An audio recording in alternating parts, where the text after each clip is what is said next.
Black Lagoon is an interesting anime to say the least, what with its abused killer vampire twins, literal Nazis, and more around every corner. It skirts the line between edgy and actually entertaining almost perfectly, sitting somewhere in gritty and dark while still having some upbeat moments or characters. A lot of this balance is because of Rock, who offers a more natural and calming view that doesn't check the violence around him, but instead provides real perspective for it, allowing Revy and company to be nearly literal devils in the seedy city of Roanapur. But Rock offers a lot more than just grounding, with a story about change, resistance, and the cost of it all.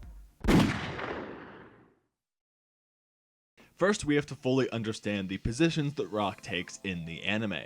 The first, his starting position, is that of a meek businessman, keeping his nose to the grindstone and hoping one day he can be one of the higher-ups, the very people he's forced to, in his words, kiss the asses of.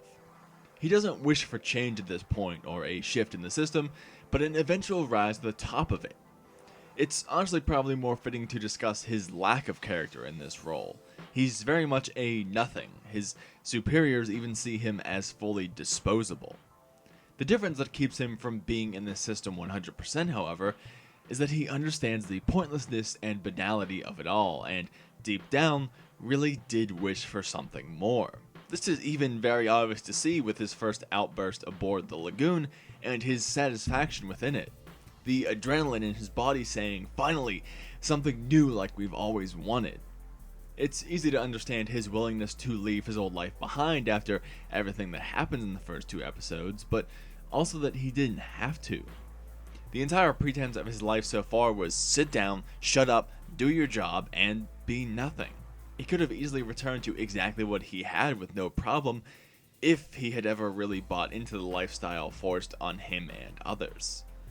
But he doesn't and didn't, and so he leaves for the shady underbelly of the world, Roanapur, and the small Lagoon Transport Company. And there he sees more of the polar opposite of the life he left behind, at least on the surface, in a single package named Revy. I don't think there needs to be much said about just how different Revy is from Rock and the people he would have known. She's crass, rude, and, well, a cold-blooded killer. Not quite dancing in the pits of hell with Balalaika, but not much distance at points either. So again, very clear on the surface how distant she is from what he knew. What's important, however, is to cover just how deep, or how shallow, these differences truly run. The first in-depth look we get comes in episode 5, when the Lagoon Company takes a job to recover a painting from a sunken Nazi submarine. Rock and Revy go down to get it, but she sees the opportunity for a bit more profit, taking all the metals and other valuables she can find from the bodies while Rock is waiting. When she returns, he takes objection, saying that those things belong where they are, or to the families, and not to scavengers like them. These are objects with value to them. They show what these men did in their lives. That, to him, is worth more than the money someone may place on them.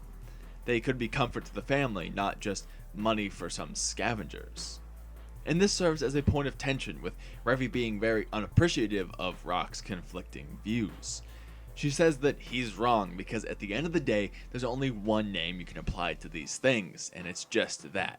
Things. Giving things dependent values is worthless. The real worth is in money, which she calls the one thing everyone agrees on. Other things may falter, love, family, memory, these things that can give an inherent value. But money, cold hard cash that says this is what that's worth, stays much more static, a much more reliable way to stay wealthy and powerful. Things that are, to her, far more important than emotional baggage. And it's easy to understand why she lives her life by these set standards of money and power.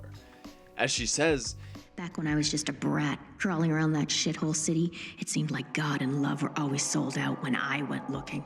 The world she grew up in was harsh, and she got beat for being a kid with no money or no love to protect her. So she clings to her power with her cutlass pair and takes all the money she can, killing whoever's in her way. Now, take away the guns, the violent crime, the killings, and look what you have left. Someone with, like Rock says, money as God.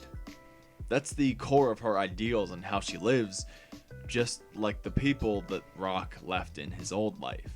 Add to that how he, in his own words, says he has to kiss her ass, unable to disagree her might be killed, her belief in this unchanging value and nothing else, her power over others, and she isn't much different from his former superiors.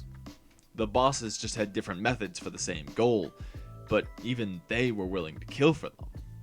Revy just isn't afraid to get her hands dirty, and that's the only real meaningful difference between them. And this is the basis for Rock's outburst in episode 7, where he essentially says all of this to Revy. After closing the arms deal that she would have failed, he gets a bit fed up and tells her off for acting like the rich villains he put up with for so many years. We already went over that though, so we can move on to her reaction of, well, why bother? What difference does it make for you to have pride or do good in a world like this? Everything is shit and everyone is doomed, so those concepts still mean nothing. There's no one to follow them anyway, no Robin Hoods as they somewhat cheesily say. But Rock's counterpoint, saying, if there's no Robin Hood, then become Robin Hood, is what's really important here. All of Revy's justifications lead to a common point. Nothing should change. It's not about anything else but maintaining power and control, aka keeping the world static. Rock hates this because he was looking for a real change in his life, not just a version of the same thing. He actually wants to move forward, not just in circles. There's an obvious detail that shows just how different this stance he takes is as well. Nearly every single character says to him in some variation, "You're not like the others," talking about the Lagoon or the other inhabitants of Roanapur. It's not just talk or some idea that Rock got in his head that we hear him think about, but the truth. He's an outsider in all worlds, taking a new position based on change. Something experienced arm dealers and children alike can see clear as day about it. But there's something missing in Rock's version of change. Success. He has a terrible track record of actually changing situations for the better and making a difference. He's a good man in the world of criminals, but this alone doesn't mean anything. He doesn't have the ability to stop Revy from escalating the Garcia situation. He watches one of the twins get shot in front of him, and then even with two demons behind him can't stop Yukio from falling to herself. He's sort of like a protector of innocence, or at least what's left of it for some, but he never manages to really get the job done. And why is this? Well, the best look at a reason why comes from episode 22, when he saves Yukio physically, but offers her nothing mentally or emotionally. Because this wasn't something she needed saving from. This was part of her choice, her change if you will. She was very similar to Rock, a calm, respectful, and more meek voice among others, simply fitting into society where she was. But with the downfall of the Washimine clan imminent at Balalaika's hands, she chose to step up as its head to force it underground. She scatters the remnants, telling them to wait for her signal to rise up one day to glory once more, a day she knows full well will never come. Her act was just that, an act designed to sacrifice her usual life for the good of those who once served her father. Or so it seems. But Rock calls this choice into question, because he wants her life to stay the same. She's not yet caught in the banality his life was wrecked by, yet she still has all the positives of his past side. In his eyes, she didn't make a choice but was forced into this, something that would have happened anyway given Balalaika's methods. This is about preserving that innocence he's always failed to before, and someone who still had a chance for more than just taking a side. His lack of side, however, the twilight she calls it, is something different than change to her. It's just a lack of resolve. The idea of change, but nothing more. The inability to truly pick a side and commit. A convenient idea to hide behind. And there is a bit of body to that, given that he never has succeeded before. He also knew himself that his actions lacked something greater to them. After he's saved from Takinaka's camp, Revy and the others give him a little something to adjust his mood. And a high off his ass Rock admits something sober Rock never could. Now that I think about it, that's all I do. I talk, and then I talk myself right out of the situation. He even knows himself that he's been more idea than action over the past year, and before that in Japan as well. So saying Yu-Gi-Oh gets to the heart of the matter with her words is an understatement. She convinces him that his storming of the Dark Tower wasn't about saving her, but saving his idea of the past he couldn't bear to throw away, the conviction that he lacked. The conviction that she had to steel herself to a choice to survive and help others, the thing he had never done. Understandably fucked up, Rock turns to his last resort, asking Balalaika to spare the Washimine clan. This obviously doesn't go over well. We don't need to get into every part of it, but there is an important detail. She points out something about the justice he's been trying to achieve. Without ever exercising your own strength, you seek the death of others at the hands of someone else. The justice you refer to smells pretty rotten to me.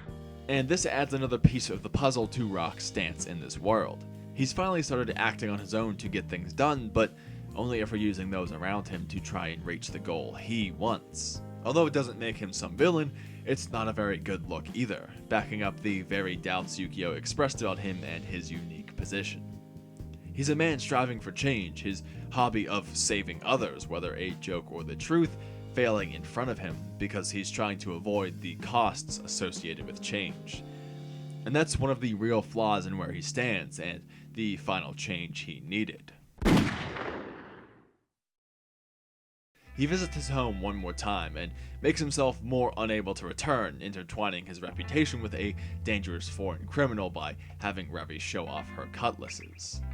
He's no longer in between his old and new lives, but make no mistake, he's still in the twilight, as they call it. He turns to Balalaika one more time and asks her to save Yukio, not by letting the Washimine clan live, but by destroying it down to its very core, wiping every last member but her out of existence, so she has no choice but to stay in her safe, normal life. And she obliges, starting the process of total annihilation right there with him, and putting blood on his hands due to his words, the cost he now has to accept. But he doesn't take the gun or plunge himself right into the depths of hell, but instead holds back, because there's still something unique about where he stands. He's not a villain with god of money, violence, or some other dark goal, but the same hobby he's always had, saving others. Only now he actually has the power to do so, and he's no longer hiding behind a false idea of justice. He's not trying to use people right now. He's telling them what he needs done and why. Essentially, he's accepting the causes and effects of the actions he has them do. So he goes back for one last try to save Yukio, only now the tables are turned. She's not the one questioning his resolve, but he hers. He sees her true motivations now, much less noble than saving her clan, but just saving Genji so they can be together. A fitting moment for him to reveal her true motivations after she broke him down in such a similar way. She made the same mistake everyone around him did and still does, locking themselves into one position forever, unchanging. Her dip into the criminal world wasn't even about changing the lives of those in her clan, but just a means to keep hers, her ability to be with Genji, the same as it was. The surface might look different, but the substance is the same. And she never thought of a way to save Genji and herself aside from the extremes. Like how Revy sees no in-between on object or value, that there's only the extremes of things and money. Or how his former bosses see things the same way with different means. This is the real change in position Rock brings. Not some static in-between that leaves him only as an outsider in every situation, but a twilight. A shade changing with time and situation. This is how he really backs up the Robin Hood quote. No one around him would have taken the position he did with their static views of the world, each only wanting to keep their sections of the world exactly how they are. Even Yukio, the closest to something different we'd seen, was just someone else trying to keep the good of their life alive at whatever cost. They're static people. To them, the world is incapable of or doesn't need change. It's either too shit to fix or perfect how it is for them. And he's the outsider, drifting in between and trying to shape things into a new form. And now that he sees the cost, maybe he can. A villain, but one with a noble goal. A Robin Hood where there wasn't one before. Now, none of this is to say Rock was right. I mean, before he devotes himself to this cost of change, he was much more morally correct in terms of traditional understanding. He wouldn't have killed anyone to achieve his goals.